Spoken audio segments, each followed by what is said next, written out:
ओम नमः शिवाय। मैं ज्योतिषाचार्य और लेखक प्रोफेसर रुद्र प्रसन्न महापात्र भुवनेश्वर उड़ीसा से बोल रहा हूँ। चलिए आज बात करते हैं अष्टम भाव के बारे में और वो कैसे अच्छा हो सकता है। कुंडली में जैसे 6, 8 या 12 को अच्छा नहीं माना गया है, उसका कारण है कि वो आपका पूर्व जन्म की बुरा कर्म को दर्शाता है। तो उसका स्वामी जितना दुर्बल होगा, इसका मतलब है आपका पूर्व जन्म का कोई भी श्राप, कोई भी बुरा काम इतना हावी नहीं है इस जन्म के लिए। अगर ऐसा नहीं है तो ये बताता है कि आपका पूर्व जन्म का जो कर्म फल है इस जन्म में हावी है। तो आप, मेरे ख्याल से कोई भी भाव अच्छा या बुरा नहीं होता, सब भाव कुछ अच्छे अच्छे ही होते हैं क्योंकि वो आपका कर्म को दर्शाता है। अगर अष्टम भाव, छठवां भाव जाता अच्छा हो रहा है तो चलिए इस जन्म में आप भोगेंगे, उसके अगले जन्म में भोगेंगे, उसके अगले जन्म में भोगेंगे, थोड़ा कम कम होके जाएगा उसके बाद।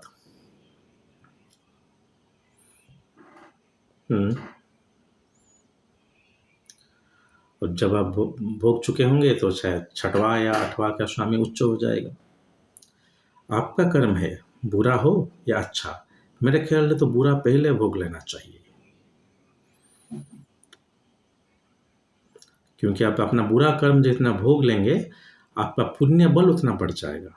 कभी ये मत सोचिएगा कि ये मेरे साथ मेरे दोस्त ने मुझे बिगाड़ लिया, मुझे ये सब कर लिया। सब आपका ही कर्म का खेल है।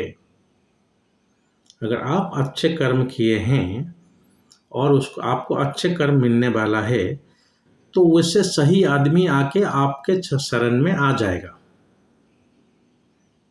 अगर आप देखते हैं कि नहीं नहीं, मुझे जितने भी देखता हूँ मुझे ठग ठग लिए रहे हैं, मेरा ही कर्म है, मेरा ही बुरा कर्म है।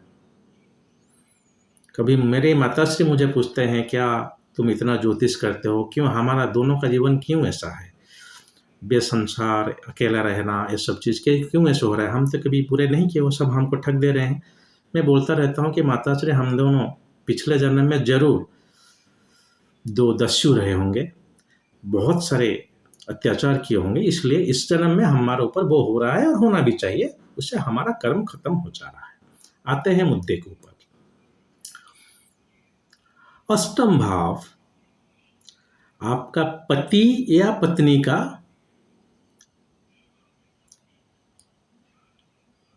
कुटुंब स्थान है, जैसे ससुराल का स्थान आप बोलिए।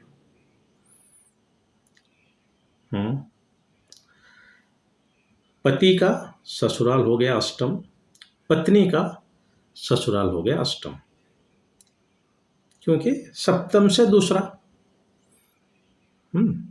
अब वो सब भूल जाइए, वो मारक, वो सब भूल जाइए। अष्टम भाव मारक नहीं होता, आयु भाव होता है। अगर दुर्बल है तो कम आयु दर्शाता है।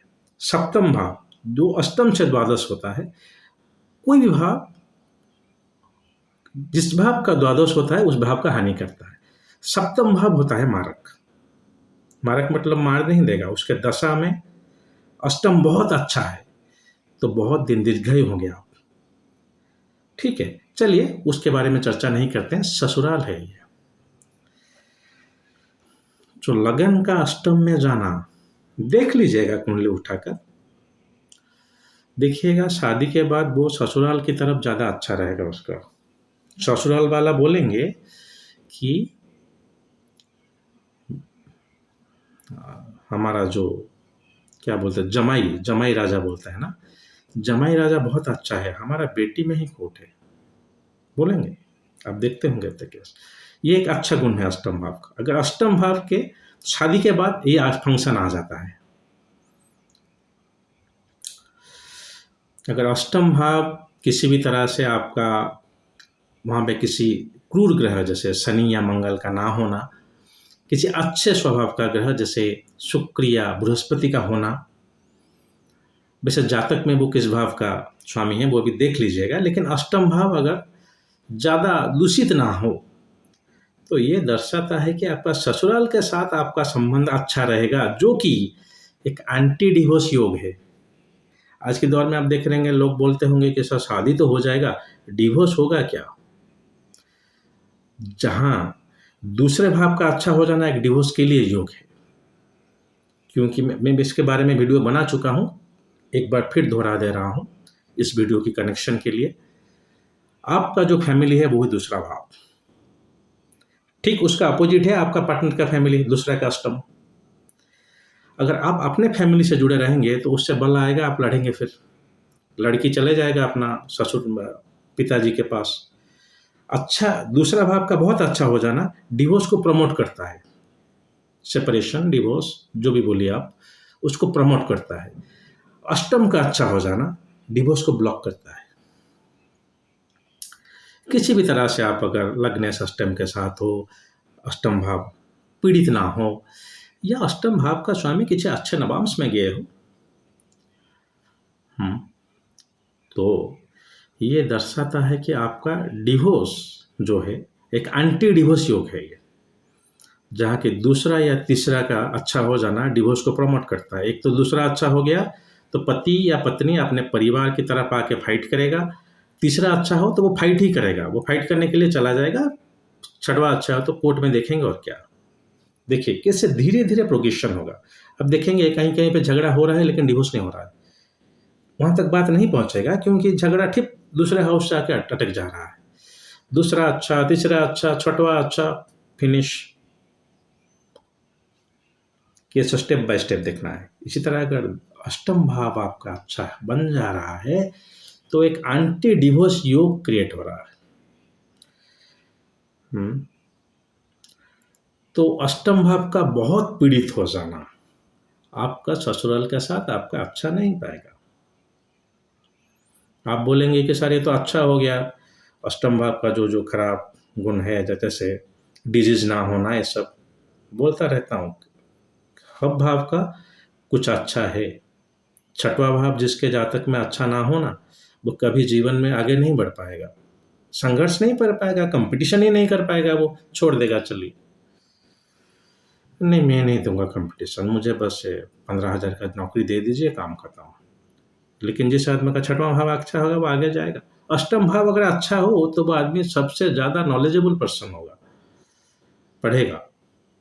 चलिए वो तो कुछ आपको बता देने के लिए बोल रहा हूँ कि 6, 8, 12 का क्या क्या अच्छाई है। लेकिन जो मैट्रिमोनियल एस्ट्रोलॉजी में बनाता हूँ, वैवाहिक या प्रेम ज्योतिष जिसको बोला जाता है, वैवाहिक ज्योतिष, प्रेम ज्योतिष, और एक हो गया क्रीड़ा ज्योतिष। मेडिकल ज्योतिष तो चलिए बहुत लोग मेडिकल ज्योतिष, ये मैं स्पेशल इंटरेस्ट थोड़ा लेता हूँ क्योंकि ये बहुत बदल रहा है। 5 साल तक चल रहा है प्रेम, लेकिन 1 महीना भी नहीं चल रहा है शादी, तो कहाँ से देखें भाई, इसको कैसे देखें? प्रेम ही एक तरह का ज़्यादा शादी हो जा रहा है आज तक, आजकल के दौर में। तो हमको यहाँ पे थोड़ा प्रिंसिपल को चेंज करते हुए, चेंज नहीं रीअप्लाई बोलिए, और एक बार अप्लाई करते हुए देखिएगा, तो जब भी आप देखेंगे कि अष्टम भाव बहुत अच्छा हो और दूसरा बुरा, तो डिवोर्स होने का चांसेस थोड़ा कम है, क्योंकि वहाँ पे फैमिली का कन्फ्लिक्ट नहीं आएगा। पति पत्नी का शायद कुछ पकड़ हो जाए लेकिन फैमिली सपोर्ट करेंगे। अगर पति है वो बोलेंगे कि नहीं नहीं हमारा बहू अच्छा है, बेटा ही खराब है, तो इस सिचुएशन में आपका डिवोर्स होने का चांस कम है, सेपरेशन होने का चांस कम है। दूसरा अच्छा हो गया, नहीं नहीं हमारा बेटी ही सही है, हमारा बेटा ही सही है, काम खत्म। कोई सही नहीं है, होना भी नहीं चाहिए, चंद्रमा में भी कलंक है। इसीलिए तो बोला जाता है कि एडजस्ट करना सीखिए, और उसी में ही मजा है। कोई मिस्टर परफेक्ट नहीं है, होना भी नहीं चाहिए। हम आदमी हैं, इंसान हैं, कोई मशीन तो है नहीं। तो आज थोड़ा गुस्सा, कल थोड़ा प्यार, यही तो है जिंदगी। चलिए इतना फिलोसॉफिकल स्टेटमेंट देने का मेरा ये प्रयास है कि आप बात को समझ चुके होंगे।